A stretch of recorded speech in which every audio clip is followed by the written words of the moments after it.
Chers collègues, bonsoir à toutes et à tous. Je vais vous présenter ma délégation portant sur les quartiers de Cantigny, de l'avenue du Prado,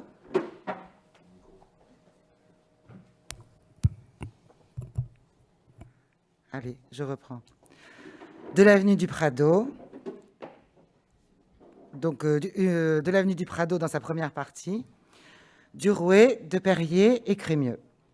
Certes, c'est un vaste territoire composé de quartiers à la physionomie urbaine bien différente. Sur ce territoire, il a fallu trouver des points d'ancrage, comme disent les alpinistes, avec pour objectif la volonté de mettre en pratique l'idée que je me fais de ma fonction d'élu. Tout d'abord, être sur le terrain, présente, à l'écoute, dialoguer avec les différentes personnes qui font la vie et l'animation d'un quartier. J'ai d'ailleurs très vite constaté à quel point était fort ce besoin de présence et de dialogue avec les élus. Ensuite, être un relais actif entre les habitants et la mairie de secteur et mes collègues adjointes et adjoints qui développent des projets sur le secteur. Enfin, favoriser les rencontres et les échanges. Si bien souvent les intérêts et les points de vue divergent, je suis convaincue que la réflexion collective autour du bien commun accélère plutôt qu'elle ne freine l'amélioration des conditions de vie dans un quartier. Au tout début de ce mandat, j'ai fait connaissance avec les écoles, et en particulier celle dont je suis la référente, l'école maternelle d'Elf et l'école primaire Rouet-Charles-Allais. Rencontrer les enseignants et les familles est un bon moyen de prendre pied dans un quartier. Je me suis bien sûr rapprochée des CIQ pour la connaissance aiguë qu'ils ont de leur quartier. La nouvelle élue que j'étais a d'ailleurs été accueillie avec bienveillance et sans préjugés.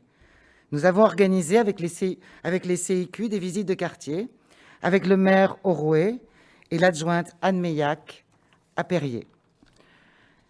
J'ai rencontré les habitantes et les habitants, en particulier lors des permanences que nous avons mises en place 3 fois par mois, en alternance, au CMA Falck, à celui du Rouet et à la mairie de Bagatelle.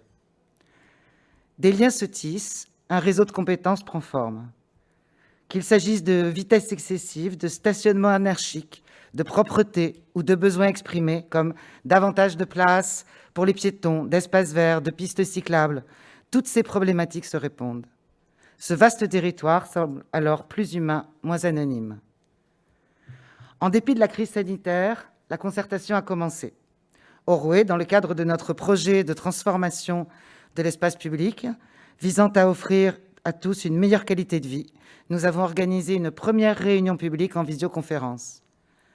De même, le recueil des avis nous a déjà bien aidés dans nos propositions d'amélioration du réseau RTM, sur les modifications à apporter au plan de circulation, sur des placettes ou installer de petits marchés afin de vivifier les noyaux villageois.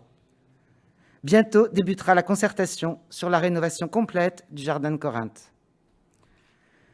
Parmi les premiers projets lancés grâce à ce travail de proximité, 2 me tiennent aujourd'hui particulièrement à cœur.